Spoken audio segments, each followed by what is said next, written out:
નાણામંત્રી નિર્મલા સીતારમણે વર્તમાન મોદી સરકારનું છેલ્લું બજેટ રજૂ કર્યું છે। બજેટ અંગે અમરેલીના પૂર્વ સાંસદ વીરજીભાઈ ઠુમ્મરે પોતાની પ્રતિક્રિયા આપી, જેમાં ભારત સરકારનું છેલ્લું બજેટ દેશને વધારે નબળું પાડનારું હોવાનું જણાવ્યું। નાણામંત્રી નિર્મલા સીતારમણે વર્તમાન મોદી સરકારનું છેલ્લું બજેટ ગુરુવારે આજે 1 ફેબ્રુઆરી રજૂ કર્યું। 58 મિનિટનું લાંબુ ભાષણ આપ્યું। આ વચગાળામાં બજેટ છે, કારણ કે એપ્રિલ મેમાં સામાન્ય ચૂંટણીઓ યોજવાની છે। નવી સરકારની રચના બાદ જુલાઈમાં સંપૂર્ણ બજેટ રજૂ થવાની ધારણા છે। નાણામંત્રી સીતારમણના કાર્યકાળનું આ છઠ્ઠું બજેટ છે। બજેટ અંગે અમરેલીના પૂર્વ સાંસદ વીરજીભાઈ ઠુમ્મરે પોતાની પ્રતિક્રિયા આપી, જેમાં તેઓએ જણાવ્યું કે ભાજપ સરકારનું છેલ્લું બજેટ દેશના વધારે નબળો પાડનારું અને ખેડૂતોને ડૂબાડનાર અને વધારે કર્જવાન બનાવનાર યુવાનો અને મધ્યમ ગરીબ વર્ગનાને બરબાદ કરનારનું બજેટ છે। કેન્દ્ર સરકારનું આજે જે બજેટ રજૂ થયું છે એકદમ ચીલાચાલુ છે। કોઈ વર્ગને ફાયદો થતો ન, મધ્ય વર્ગ વધારે લૂંટાવાનો છે, ગરીબ વર્ગ તો બેબાકડો બન્યો છે। હજુ પણ ગેસના ભાવ વધારવાની શક્યતાઓ વધી રહી છે।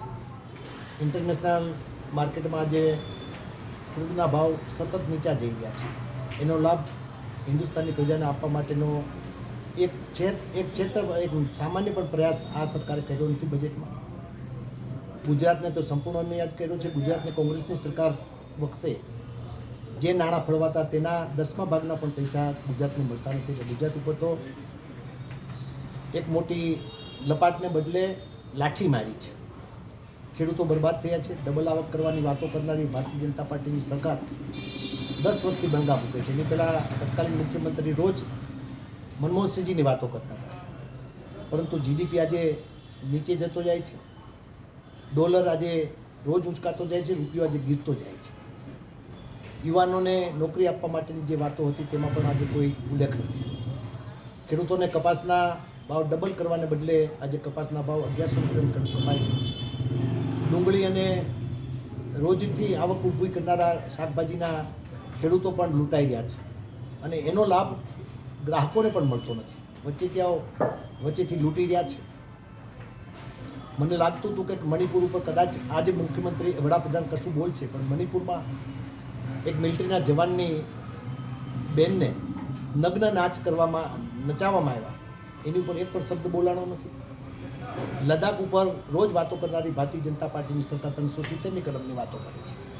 એ લદ્દાખનો આપણો એક શેફર્ડ પશુપાલક પોતાના બકરા ચરાવવા, પોતાના ગાડર ચરાવવા માટે આપણી ભારતની ભૂમિ પર જાય છે, ત્યારે ચીનના સૈનિકો આવીને તેને ત્યાં દૂર કરે છે।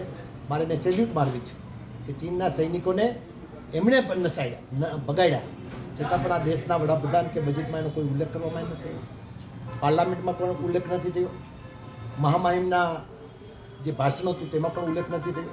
ત્યારે લદ્દાખની પ્રજાને સેલ્યુટ છે કે જેણે આ હિન્દુસ્તાનના ભાગ તરીકે પોતે છે અને પોતાના ભેડિયા ચરાવવા માટે ગયા, અને છતાં પણ ચાઇનના લોકો ત્યાં ઘૂસી ગયા। આ સરકારને એક ચિંતા નથી। સુબ્રમણ્યમ સ્વામી ભારતીય જનતા પાર્ટીના રાજ્યસભાના સભ્ય છે। એમને પૂછવામાં આવ્યું કે આ દેશના વડાપ્રધાન અને ફાઇનાન્સરને એફ જાણે છે, ત્યારે એમણે જવાબ આપ્યો કે ફાઇનાન્સનો એફ તો નહીં, ABCDની પણ ખબર પડતી નથી। આવો દેશનો નબળો વડાપ્રધાન મેં હિન્દુસ્તાનમાં પ્રથમ વખત જોયો। સુબ્રમણ્યમ સ્વામીના આ શબ્દો મારા નહીં। આ પ્રકારનું જે બજેટ કર્યું છે એના કારણે ગુજરાતના યુવાનોને અન્યાય છે, ગરીબોને અન્યાય છે અને ખેડૂતોને ડબલ આવક કરવાને બદલે 3 ગણું કરજ થયું છે। આજે ખેડૂતોને ધિરાણ પડતું નથી। રાજ્યના કૃષિ મંત્રી કાલે જાહેરાત કરી કે હવે અમે ખરીદી કરશું, પણ કઈ ખરીદી કરવાના છે? હું રાજ્યના કૃષિ મંત્રીને પૂછવા માગું છું કે ખેડૂત કપાસ લઈને જાય તો એનો સ્ટેપલ માપવામાં આવે છે, ખેડૂત ડુંગળી લઈને જાય તો એની સાઇઝ માપવામાં આવે છે, ખેડૂત ચણા લઈને જાય તો એ ચણામાં કોઈ લીલો દાણો રહ્યો છે કે કેમ? લીલો દાણો રહ્યો છે કુદરતી છે। એવા ચણાને પણ રિજેક્ટ કરવાનું પાપ કરનારી ભારતીય જનતા પાર્ટી મને લાગે છે ખેડૂતોને બરબાદ કરે છે। ખેડૂત આ દેશનો એક મહત્વનો તાત છે। એ તાત આજે જગતનો તાતને બદલે ગરીબ તાત બની ગયો છે, અને એ જો કોઈ પાપ કર્યું હોય તો આ ભારતીય જનતા પાર્ટીની 10 વર્ષની સરકારે કર્યું છે। છેલ્લું બજેટ હતું, એ બજેટમાં રાહત આપશે એવી લાગણી હતી, પરંતુ માત્ર રામ રામ રામ રામ જપો, રામ રામ જપો અને રામ રામ જપવા પરાયા માલ અપના, એ ભારતીય જનતા પાર્ટીની જે નીતિ છે એ નીતિ પ્રમાણે ભ્રષ્ટાચાર વધ્યો છે। રોજ ભ્રષ્ટાચારી અધિકારીઓ પકડાઈ રહ્યા છે। મારે તો આપને ચેનલ મારફત કહેવું છે કે જે અધિકારીઓ વર્ષોથી નોકરી એક જ જગ્યા ઉપર સારી નોકરી કરી રહ્યા છે, એમની તાત્કાલિક અસરથી મિલકત તપાસવામાં આવે તો ખબર પડે ભ્રષ્ટાચારી કોણ છે। ભરત ગોંડલિયા, દિવ્યાંગ ન્યૂઝ, અમરેલી.